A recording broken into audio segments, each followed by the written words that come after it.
Good afternoon, ladies and gentlemen. Welcome to this FSDC webinar for launching the paper on embracing digital ID, accelerating digital transformation in Hong Kong's financial services industry. In an era where technological advancements are reshaping business operations and economic landscapes, embracing digital transformation is crucial for maintaining Hong Kong's competitiveness, particularly in the financial services industry.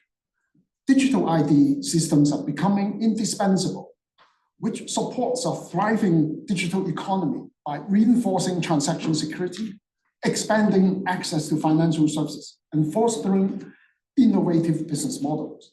While acknowledging the Hong Kong SAR government's efforts to facilitate the development of digital economy, the Financial Services and Development Council established a working group last year to explore the strategic implications of digital ID technologies within Hong Kong's financial sector, which led to the publication of today's paper. On this note, I'm delighted to have our working group members, Professor Douglas Arner at the University of Hong Kong, Vincent Lau from HSBC, and Robert Loy at Deloitte China as our panelists this afternoon. Before I give a brief overview of the paper's recommendation, I would like to thank our working group leader, Dr. Adrian Zhang, who unfortunately cannot be with us today, and all the working group members for their valuable contribution to this insightful paper. Now, I would like to go through some of the recommendations. Slides. Yeah.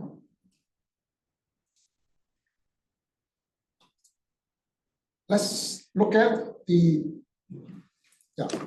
ID, digital ID. So what is digital ID? I think nowadays, in the digital age, a lot of our personal information are digitized. So personal attributes, potentially financial and credit information, spending behavior, and patterning. These are all very useful. So if you look at the economic benefits of digital ID adoption, there are some very interesting figures here. You can see that the market has been going through rapid growth. The anticipating growth is actually from 16 billion in 2020 to 33 billion by 2025. That's only a year away, with an annual compound growth rate of 16%. Obviously, there are a lot of benefits to having a digital ID in this digital age. Some of these are quite obvious. Obviously, making KYC, AML a lot easier, minimizing human error, increasing efficiency, and reducing cost. Enhancing customer experience. I think that's most important because it's not just facilitating risk management, but also potentially for the industry to come up with tailored services targeting individuals, or at least different segments of the clientele. So last but not least, promoting financial inclusion. That's especially very important in developing countries where not everyone has bank accounts or access to the financial services industry. If you look at the digital ID technology or the core principle, there are mainly three, again, quite obvious. Trust first. We need a system that everyone can trust. In terms of utility, obviously, the more applications there are, the better. So what is inclusion? We can look at both economic and social inclusions, such as access to public services, the ease of using government services, all the way to having individual control on our personal data. On that note, there are quite a lot of technologies out there in the market. I'm not going to go through all of them, but just to highlight that there are a lot of choices. But in terms of the approach to the digital ID framework, there are at least 4 different approaches. First of all, government-driven centralized approach. That, again, it makes sense, like our passport, our citizenship ID. So obviously these have to be centralized. But we'll talk about I am smart later on, because that is a good example of a centralized approach. And then we also have semi-centralized federated style. What it means is that we can have third-party providers, accredited providers, and with a central oversight for interoperability. The third one, which everyone has been talking about in the crypto space, that is decentralized open ID approach, making use of the DLT, distributed ledger technology, allowing more individual control on our personal data. Finally, that the self-asserted digital ID is quite a common approach. We do that all the time with e-commerce, social media. You create your own ID, right? But ultimately, it's a trade-off between personal data control and operation efficiency. And there are other hybrid approaches out there as well. Now, how do we advance the digital ID system and ecosystem, to be exact, in Hong Kong? Are we ready? I believe, as I alluded to earlier, the Hong Kong government has done a lot on this front, such as the I Am Smart that was launched in 2020. Already, there are more than 2 or close to 3 million registered users. I believe we can expand the coverage even more. And there are ways to do it. We'll address that later. But more importantly, is gaining acceptance, and people are feeling more comfortable using these kind of digital ID. And especially for the financial services industry, in a regulatory environment, having authenticated, centralized individual ID is very useful to the financial services industry, such as KYC, AML that we mentioned earlier. But actually, digital ID goes beyond individual. It can be applied to corporates as well, such as the Hong Kong MA's initiative, the CDI, Commercial Data Interchange. And more than that, the Hong Kong government actually mentioned a roadmap for enhancing our digital economy in the 2023 policy address. And also that we have a digital economy development committee making recommendation as recent as February this year. So going back to our paper, we have put forward some, we believe, very practical recommendations. If you look at, again, I Am Smart, it is a great initiative. Potentially, we can expand that the data coverage to include such as tax information and then other personal transaction with the government and some even health services. Our personal health data could potentially be embedded, in I Am Smart too. But what we are trying to suggest is that there should be a public-private partnership, because I Am Smart provides a golden source, that is data that is trusted, is validated by a central source. In this case, it's the government, right? The most reliable source. And then it will enable the private sector to develop services evolving around this golden source. So there is another recommendation, which is to establish a trust framework for the digital IT ecosystem. We need standard for creation and management of digital IDs, such as offering some kind of certification scheme.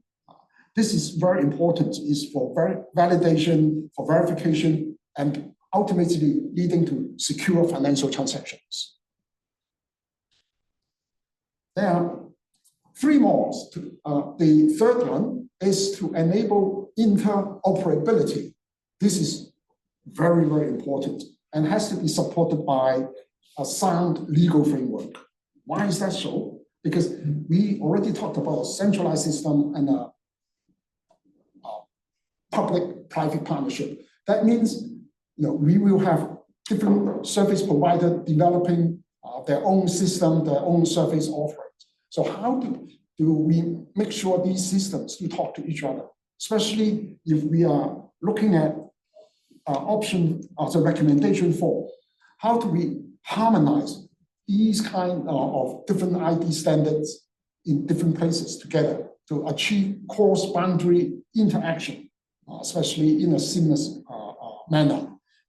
For example, within GBA, there's this mainland, so 省市、粤省市 is within the Guangdong province. So you can actually register that app using IM Smart, right, to access public services offered in Guangdong. That's an example of cross-boundary interaction. But potentially, Hong Kong can take the lead and explore cross-country, cross-border interaction and collaboration. So this is quite important going forward to make Hong Kong a truly leading international financial center. Last but not least, this is always a very popular recommendation from us, that is capacity building, promoting the trusted digital ID adoption. In this case, education. We need to tell the public the benefits of a trusted ID, and also engaging the private sectors to try and understand more about the government's initiative to see how the public-private partnership can strive.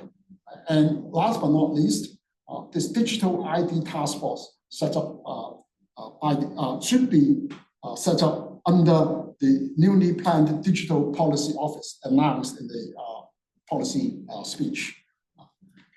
That is a high-level summary of a very sophisticated and very interesting paper. So I think it's time to open the panel for discussion, because I think that there are a lot of interesting points to discuss. I would like to start with Professor Douglas first, because you've made a valuable contribution to our very first digital ID and KYC utility paper published back in 2018. That actually laid the groundwork for today's digital ID paper. So how have you seen digital ID solutions and ecosystems evolve, both in the global arena and more specifically within Hong Kong? What significant changes and advancements have caught your attention since then? Thanks very much for that, Kerry. And really, congratulations to the FSDC on coming out with this. I think back to sort of 2016 to 2018, 2019, when we were originally looking at all the different aspects of technological underpinning to support the future development of Hong Kong's financial system and Hong Kong's role as an international financial system. We saw a number of areas where there was a lot of scope. And one of those was digital ID. And I think it's really important to realize that when we think about Hong Kong, we were one of the early movers from the standpoint of biometric identification in the Hong Kong ID cards. But those were really underutilized. And I think we highlighted in 2018 that there was a huge potential from the standpoint of using the biometric aspect of those IDs from the standpoint of particularly fundamental identification in financial services. And I think that's something that at the time we were looking at this in 2018, many of the subsequent developments were still at a very early stage. And it's been really exciting to see, particularly with the launch and the evolution of the IM Smart system, how many of these ideas have advanced and developed. Now, of course, many of those ideas had a major impetus with the necessity of non-face-to-face engagement across COVID. But they also received a huge impetus from a decision by the Global Money Laundering Standards, the FATF, Financial Action Task Force, in 2020 to basically say that a sovereign digital ID was just as good as a sovereign paper-based ID. And I think this has been transformational. And if we look around the world, we can see 70, 80 different countries that are in the process of individual digital ID development schemes. India has probably been the leading example with its Aadhaar system, bringing together over 1.1 billion people into a biometric ID system. And that's been important because it's highlighted for many, as you say, developing jurisdictions, the opportunities for financial inclusion, but also from the standpoint of reducing costs of customer acquisition, which then drives efficiencies, supports the development of new business models, and actually drives forward economies. And I think this has been really important. So this is something that it's now great to see Hong Kong in a leading position. The other area where I think, as you mentioned, we're seeing some very significant developments is now in the context of corporate digital IDs. It's something where, in a domestic sense, individual IDs are probably easier. But when we think about cross-border transactions and the fact that one can have the same company name registered in hundreds of different jurisdictions with no simple way of actually identifying whether or not they're actually the same or different. And as we move, I think, towards corporate digital IDs, this is going to be one of the space where both from the standpoint of efficiencies, market integrity in the AML side, from the standpoint of inclusion, prudential regulation, but also from the standpoint of business opportunities, really is our next move forward. Thanks so much, Professor Douglas. Actually, you mentioned about names. It's very interesting. Actually, we have same issue with individuals. There are a lot of similar names, right, in Hong Kong and in the mainland. Yes. So, right. So digital ID really is very important. So, talking about business, I would like to turn to Robert, because you advise a lot of clients. So digital ID solutions are increasingly seen as the backbone of the digital economy. So how have these solutions manifest specifically in the financial services industry? And what key opportunities do they present for innovation and growth in the current landscape? Yes, thanks, King. I think as the digital ID solutions that have significantly transformed the financial services industries by enabling security and efficient transactions, enhancing the customer, the onboarding processes, and promoting the financial, what you mentioned, the financial inclusions. These solutions have manifest in various ways with the financial sector. I think I use some point form to, of course, you guys are welcome to read our papers that some points to share with you is that about the customer onboarding. It is very, very important, right? The digital ID solutions that this can streamline the customer onboarding process by eliminating the need for an in-person, that we in-person go to visit the branch, and also make it more faster and more convenient for individuals to open the bank accounts, apply for loans, reducing the paperwork, etc. So this is very, very important.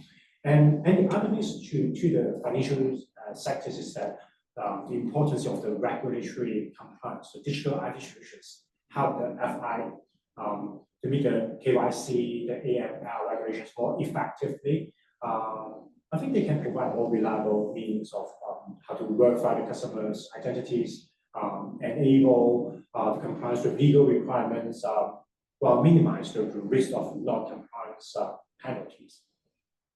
And the other point is that it's talking about very important is the cross-border services, right? In a nationalized, globalized economy, digital IDs can facilitate international transactions and services.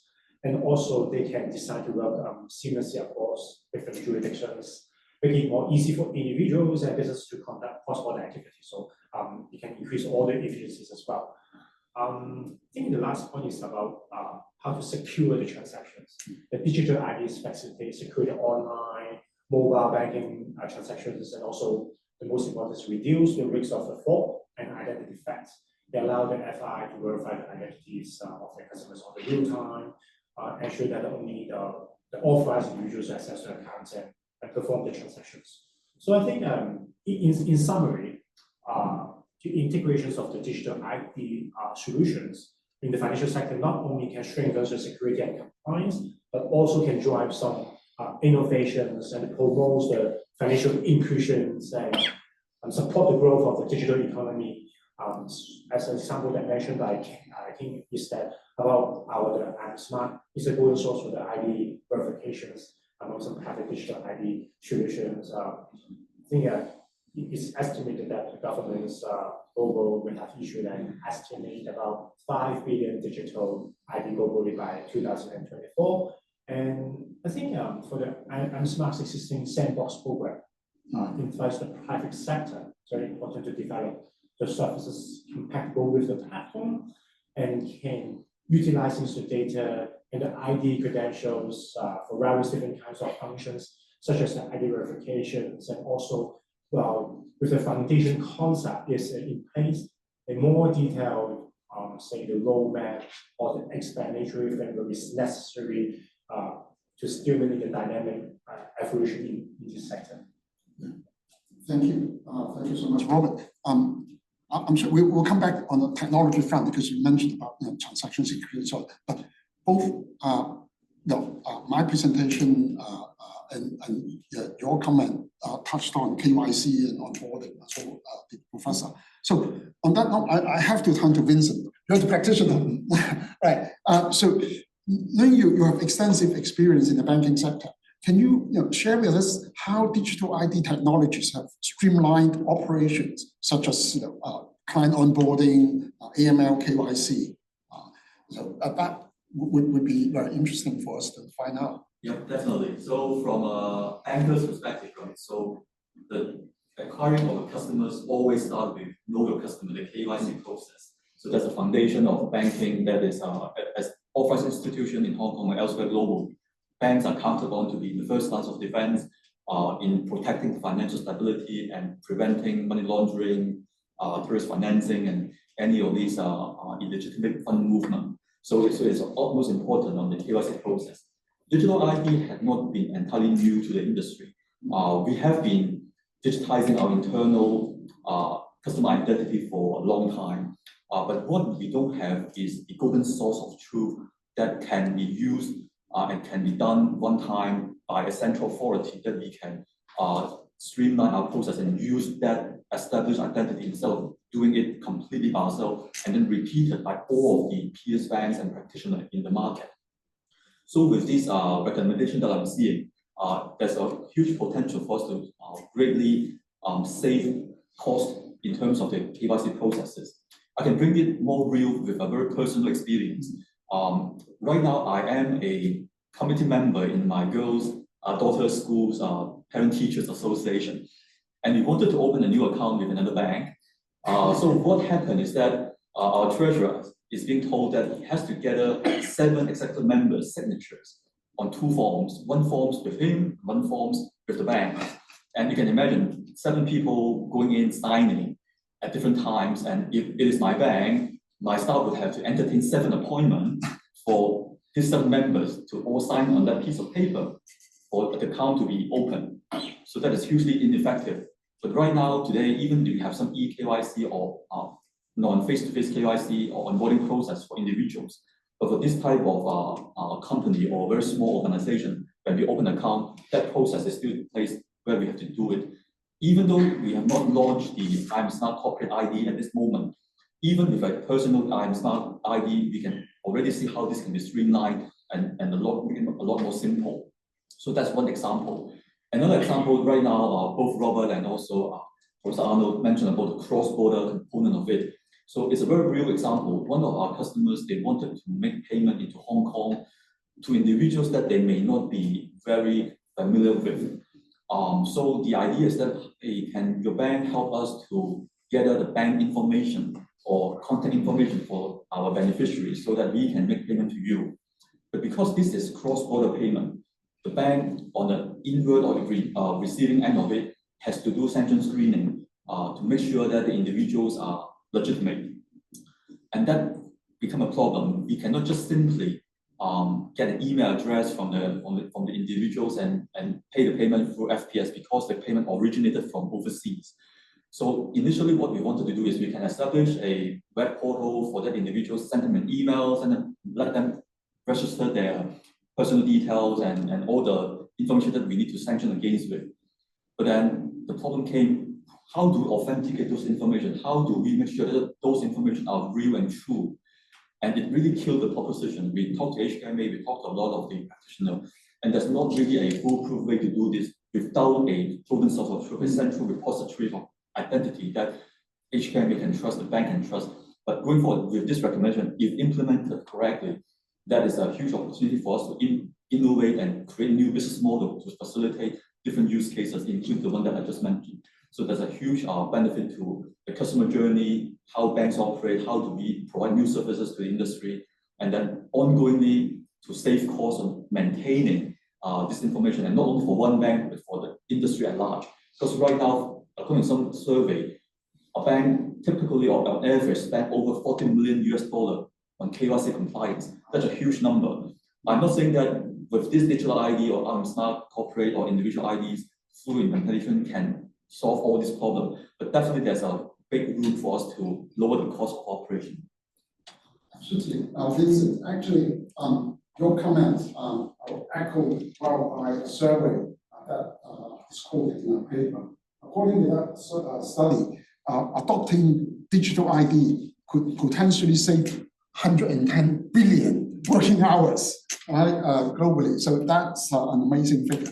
We also talked about actually touching on cybersecurity in a way, the authentication of ID. So we'll talk about this later on. So we have these recently cybercrime, also fake identity, right, on Zoom. But if we could extend these kind of individual ID on a cross-border basis, then we could reduce some of these cyber threats. So on that, we have to come back to the regulatory framework. So Professor Douglas, so in terms of legal foundations for digital ID systems, so what are the core principles that guide the development of digital ID regulatory frameworks that could balance user autonomy and regulatory oversight, especially in hybrid digital ID models? Additionally, could you access the readiness of Hong Kong's ecosystem to support these technological and regulatory advancements? Thanks for that, King. And I think we've already highlighted many of these, and I think the paper highlights too that the idea that really your starting point is from the standpoint of security. That's really the most important thing. The second aspect is really from the standpoint of, I think as all of us have highlighted, essentially the ability to trust, particularly as a user, as a financial institution, the ID that is being provided, and to have the sort of legal security that this is a valid form of identifying the individual or corporate. And that's really the second piece. The third piece is really around usability. It's the ability to make this easier than using a physical ID or a photocopy.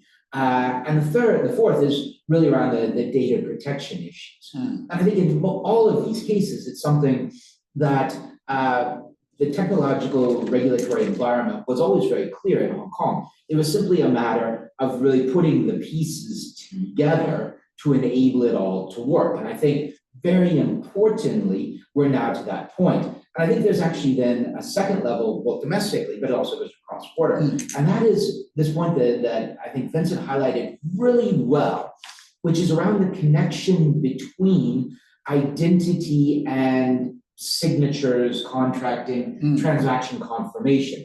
In other words, whenever you're thinking about, say, a contract, a signature, one aspect of that is to actually prove that the signature goes with a person or entity. And that's something where we have in place strong frameworks for e-signatures, and the ability to be able to link the signatures or other form of identification to the individual or corporate ID is key. And the final bit that I really wanted to highlight was this opportunity, but it's a big challenge from the standpoint of cross-border. And we've seen over the past couple of years in particular, an absolute exponential increase in cybersecurity threats and financial fraud and crime. And I think to the extent that we're able to get more jurisdictions which have in place highly secure systems for individual and corporate ID, this is going to be a very important tool from the standpoint of combating this. After all, one of our greatest risks is that individually, one of us gets a request to make a payment, we make a payment as rapidly as possible, and that payment on the other end is actually going to an account that is immediately transferred somewhere else and it's gone. And to the extent that we're able to arrange on a cross-border basis the ability to recognize those identity systems in other jurisdictions and rely on those for transactions, I think this is really our next step. Yes, that's very important indeed. You actually more or less asking my question for Robert. That's through technology. How do you ensure that these kinds of cross-border communication works securely? So with the rise of blockchain technology and digital wallets, Robert, could you highlight the benefits of incorporating these technology into digital ID management?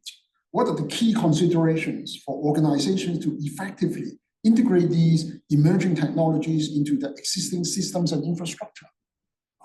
Yes, thanks. I think you're right that this is very important that as a Hong Kong has a very solid financial infrastructures here. So if you're talking about how to integrate blockchain technology and the digital wallets into this digital ID management, how can we do that? Of course, we can see that there is a lot of benefits here, but we require some very, very careful considerations to ensure that we can effectively implement these kinds of issues.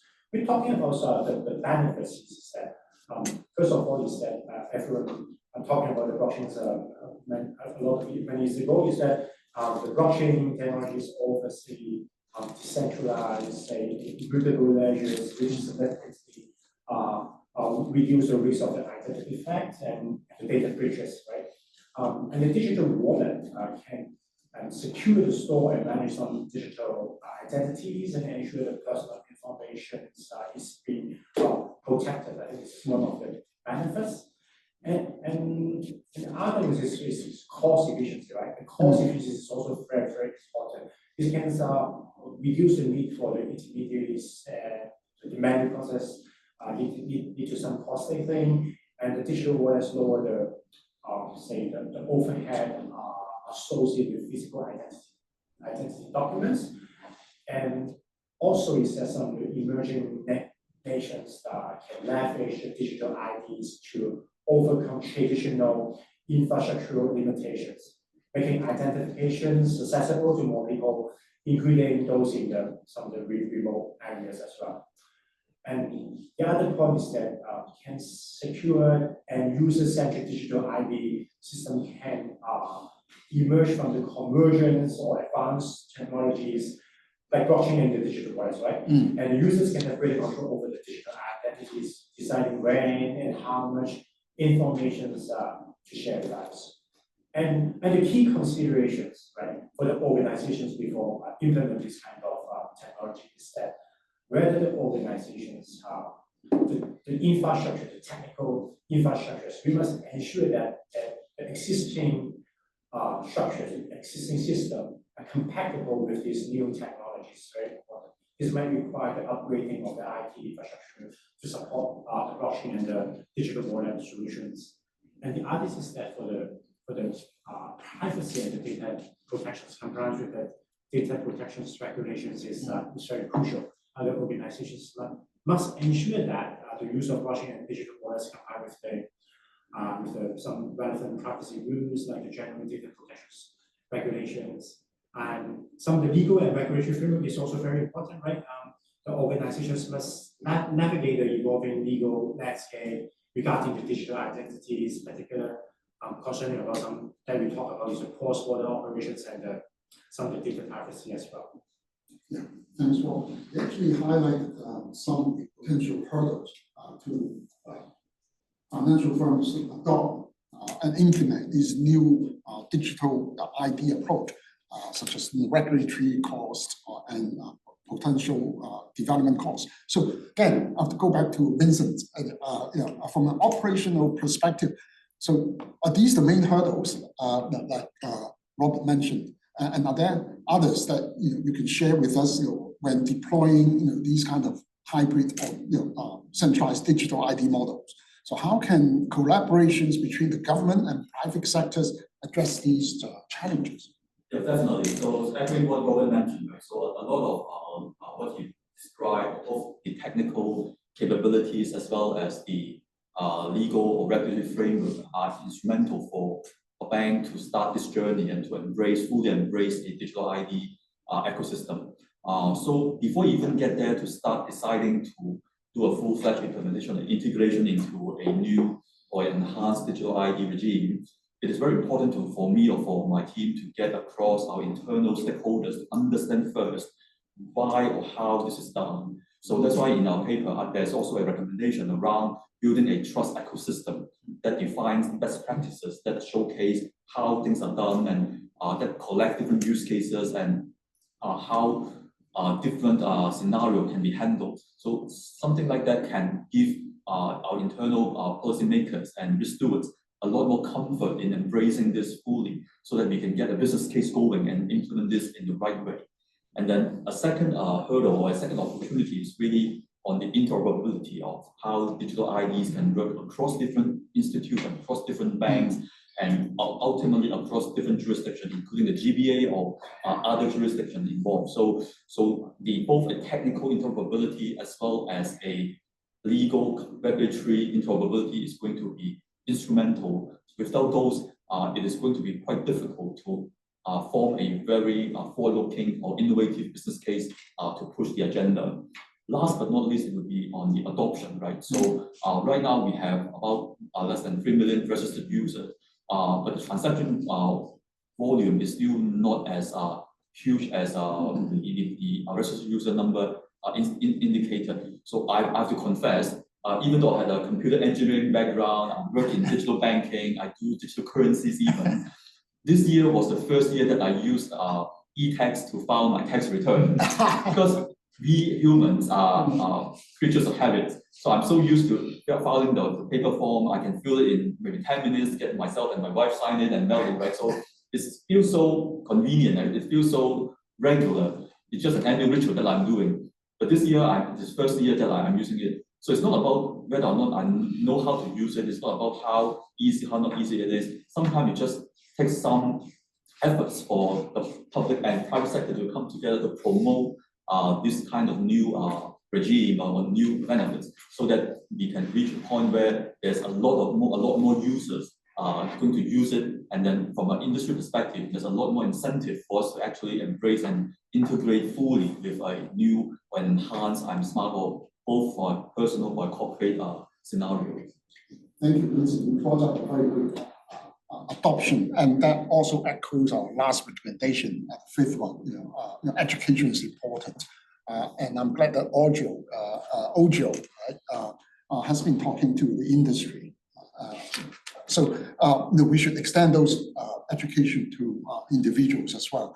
But actually, you also brought up a very interesting point, how we use ID. It's not just for filing, potentially, because we touched on earlier that it would include sensitive financial data, credit information, transaction record, employment history, and so on. So, Professor Douglas, so from a regulatory perspective, right? So how do you ensure that these kind of sensitive information, personal data, can be protected in this digital world? And also, what role should the government, regulatory bodies, and even corporates each can play in the development and oversight of these new systems, new infrastructure to ensure compliance with data protection standards like the General Data Protection Regulation, or even Hong Kong's own data privacy? I think these are really important design aspects. We've highlighted many of them. I would, on the adoption side, I want to pick up Robert's comment, which I think is incredibly exciting, that by 2024, we're expecting to have 5.4 billion people around the world that actually have digital IDs. That's really quite an amazing development and something that I think provides huge opportunities for countries and businesses around the world. Now, from the standpoint of thinking about systems, often you're really thinking about different pieces. And I think all of us have highlighted this. You're thinking about the difference between your base ID system, whether that's individual or corporate. And generally best practices, you want as little information directly stored with that base ID system as possible. But then you want to think about how can you network that, use that base ID as a way to network first golden source data, particularly golden source data from a variety of official or quasi-official services. Things like credit registry data or tax information, health data. How can you bring these separate sources of data together? And then finally, how can you think about the providers or linkage of this to other forms of data? And important to differentiate the different roles and rules and systems that apply to each of these contexts. So generally, we're thinking about security, we're thinking about control, who's controlling, but also how does the user, the individual, the owner, the corporate actually have control of that? How can you ensure via the network system interoperability? And finally, from a bigger picture standpoint, how can we think about maximizing the benefits of this data? In other words, one could think about secure sharing systems like the CDI in Hong Kong. One could also think about systems that are more towards open finance or open data systems, which are designed to allow individuals to more easily share data so that that data can play a more important role in our societies and economies. Thank you. Yes, open data is important. Open banking, right? That's something that we should look into as well in Hong Kong. And we talked about I'm smart, and not, in fact, it's not just for individual. Introducing a corporate version that brings up again in the interoperability issue, because potentially once these golden sources are available for both individual and corporates, there will be providers out there creating solutions and services for that, making use of these golden source data. So the importance of interoperability for digital IT systems with the increasing cross-border and cross-boundary activities. Robert, so what international cooperation and standardization efforts are needed? Are there successful global examples that regions could, or even Hong Kong, could adapt to enhance interoperability? Yes, I think for the, just we all mentioned about the I'm smart, right? I'm smart has been recognized as a trusted sources of identity by the unified identity authentication platform of the Prof, right? This which enabled our Hong Kong citizens can log in directly to some website and using. I think this is one of the examples is very, very important. And then is that to enhance it for the digital IT systems in light of the increasing, say, the cross-border activities. I think some international cooperations and standardization efforts is a must, is necessary to do that. First of all, is that when we're talking about cross-borders, everyone should think about the mitigations of the risk and ensuring the privacy. This is very important. As the interoperable digital IT systems are developed, it is essential to mitigate the risk associated with the identity theft and also the fraud will be incurred. This involves implementing strong privacy protections to how to measure and ensure the personal data is handled with security across the borders. And the second point is that is talking about the integration of the advanced technologies, say the biometrics, the encryptions, and the machine learning, right? Can enhance the security and the functionality of the digital IT systems. So I think this is a critical aspect of developing the effective digital IT systems. And also is that how to harmonize of the digital IT standard, standardizing the digital IT systems to ensure they can, what King mentions, cooperate seamlessly is essential. This requires agreements, I think, on common technical specifications, data formats, protocols that can be universally adopted. I think all these ones we need to handle this seriously. And the most important, like the points of the infrastructures and the legal frameworks to develop a robust infrastructures and the legal frameworks that can support the interoperability across the different digital IT systems, and we create the policies that can facilitate the data exchange, privacy protection, and how to secure the authentications mechanisms that can work cross borders, which can be effectively work cross borders is also very important. And so the last one is that talking about any global successful example is that we can see that from the European Union in 2021, the EU proposed some new EID framework which aims to ensure a seamless verifications of the ID for all EU citizens. And for Singapore also in 2020 actively pursues partnerships with other jurisdictions to optimize the interoperability of the digital ID. Singapore signed the MOU with Australia to explore some mutual recognitions of the digital ID for the cross-border activities, the applications, and also they have some agreement with the New Zealand and other MOU signed with the United Kingdom. This demonstrated that if you like some to being more effectively for the cross-border business activities, we need to have a standardized the system. We have to more collaborations with the different jurisdictions. I think GBA is a very good example that I'm starting using. Yes. Thank you, Robert. Actually, this cross-border compatibility is very important. Yes, but with our fast payment system, we already have a partnership with Thailand, for example. Maybe we should also consider digital ID partnership. That's a good start. Actually, Vincent, I want to go back to your personal experience. You talked about adoption because that's really important, right? How we educate the mass public and also corporates. So I would like to ask you to share your experience in terms of the adoption of digital ID and related technologies among financial institutions. So what are the potential benefits of a much broader adoption, and what strategies could be employed to really raise the adoption rate and build public trust in these new systems? Yeah, definitely.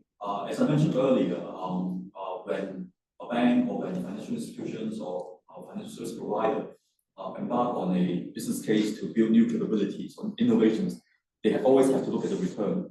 And digital ID is a network effect. So the more users, the more adoption, the bigger scale that we can adopt in the business case, and the more benefit we can show to our management to get the necessary funding to start the project.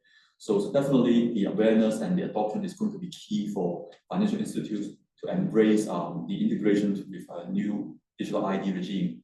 Having said that, in order to do that, it's also a chicken and egg problem. You have to have good application, good use cases for individuals or for corporates to start using or applying or trying to use the digital ID for their first time. Like for myself, the first e-tax return. The reason I did that is because I actually missed the 31st May paper-based deadline. And little did I know, if I do it on e-tax, I have 1 month extension, so I don't need to write to the commissioner and ask for grace to waive the late charge. But I can actually use I'm Smart to sign off on the e-form to do this within the time period. So that is a distinct advantage or incentive that having an e-ID helped me to use this to do. And once I've done that, I probably will be using it a lot more because it's so seamless and it's so ready. And the second part is the user experience is important. Having that experience using the e-tax, I'm very happy with I'm Smart. But then I also had a less than perfect experience with another use case where I was trying to register for a mobile SIM card where it is actually integrated with I'm Smart, and I can use my fingerprint on my phone to auto-populate all the information. And I thought I can just click submit and be done with it. But little did I know, I still have to scan my ID for that, and because I'm outside, the lighting is not very good, and it take a bit of time for me to be able to successfully scan my ID. That was because probably right now the system is not fully integrated, or the golden source of truth is not regulatory ready to just use I'm Smart as an authenticator for the full information. They still have to validate the input of my personal details with my Hong Kong ID card. So that half-baked type of experience is a little bit of damper on my enthusiasm of using I'm Smart or this type of EID. So the industry should really get together as a whole to look at how do we have a standard type of user experience. What is the basic standard that we expect to be providing to the users and the customers, so that they can have at least a minimum experience, or so that it is going to be a good experience for them to start with, and they continue to use it. So I think these two aspects is really important. Yeah. Thank you so much, Vincent. I think that's another very valuable personal experience sharing. So we definitely need public-private partnership to make this new digital ID system work. On that note, actually, I have a question from a good friend, and who is actually an expert in this field, Mike Coates. His question is, digital IDs are a massive step in the right direction and will help lower the effort as part of KYC, bracket, depending in part what the IDs actually capture. His question is, however, who will police this and make sure the adoption is applied consistently and effectively? We want to take Mike's question. Yeah, I mean, I think there are different pieces of that. The first is, if we're talking about base ID, if we're talking about individual base ID, then the government as the ID issuer is the one that is providing that system. But then to the extent that you're able to link that base ID to a variety of golden source information, then once again, the various government pieces are looking at those interlinkages. But then to the extent that you want to go beyond that and associate it with other forms of data, then that takes you often into a private services provider, which will need some sort of regulation from the standpoint of the information that they're providing. And at the end of the day, from the standpoint of, say, a financial institution or otherwise, there's the legal base which says that a sovereign digital identification is completely acceptable as identification for all regulatory purposes. And that's your foundation. Great, thanks. Actually, I have another question. It's on technology. So how are emerging technologies like AI, blockchain, and distributed ledger technology shaping the future of digital ID systems? And what are new trends and developments that we can expect in the next decades? I think a question for both Vincent and Robert. Maybe I can start with, right? So my day job is to deal with digital currencies a lot. So DLT, blockchain are very close to heart. And in order for us to really make use of transactions on blockchains, and especially on the public blockchains, right now financial institutions like ourselves faces difficulty in how do we authenticate or make sure to have the right information or trust the right information on, say, the beneficiary information, which is usually just a wallet address. On the other end, how do we link that with the ultimate beneficial owner of that wallet is a problem. Right now, the usual approach is we have to trust some intermediaries that provide a sub-custody, that they have done some KYC on their behalf and associate that wallet address with an individual.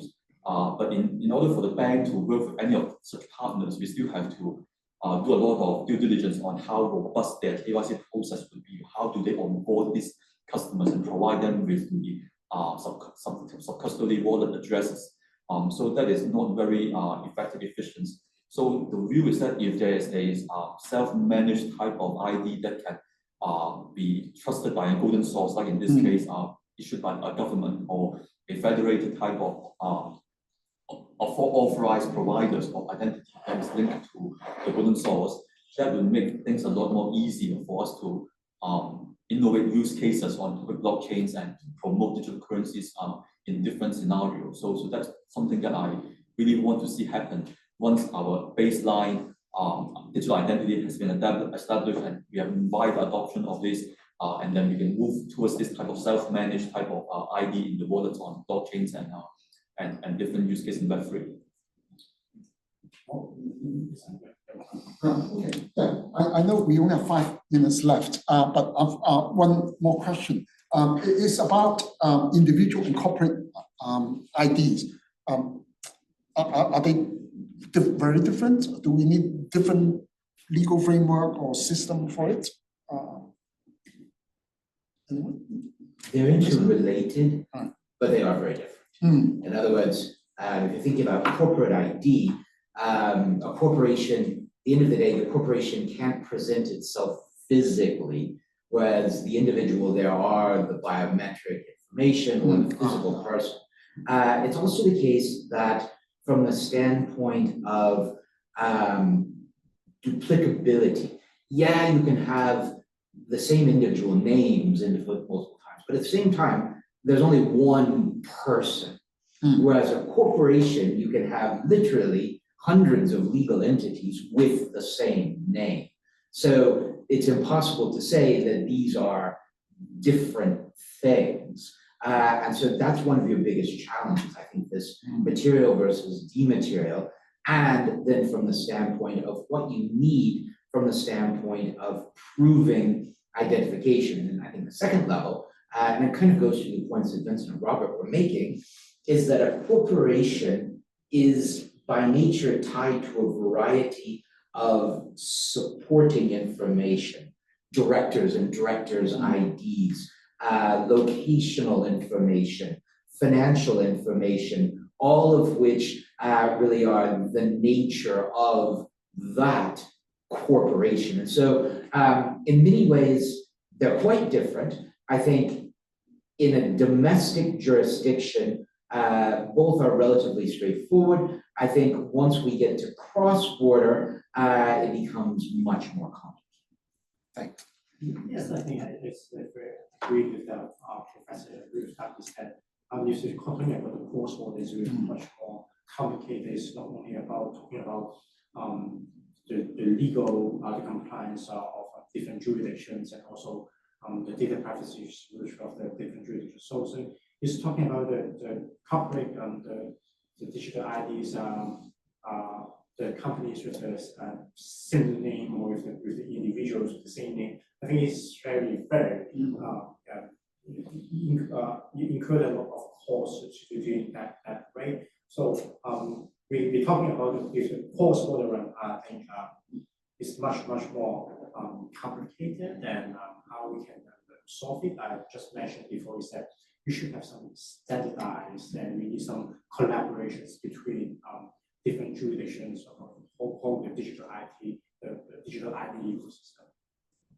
Yeah, absolutely. I think the bank had a pretty good understanding of how do we do KYC on individuals versus small, medium enterprises versus large corporate versus other financial institutions where we have an enhanced due diligence because they are providing financial transactions on behalf of other customers, right? So different spectrum of IDs or KYC process require different information. So it ranges from very few for individuals to a lot for institutions, right? But I believe the fundamental infrastructure of an eID or digital ID can use very similar technology or even the same technology.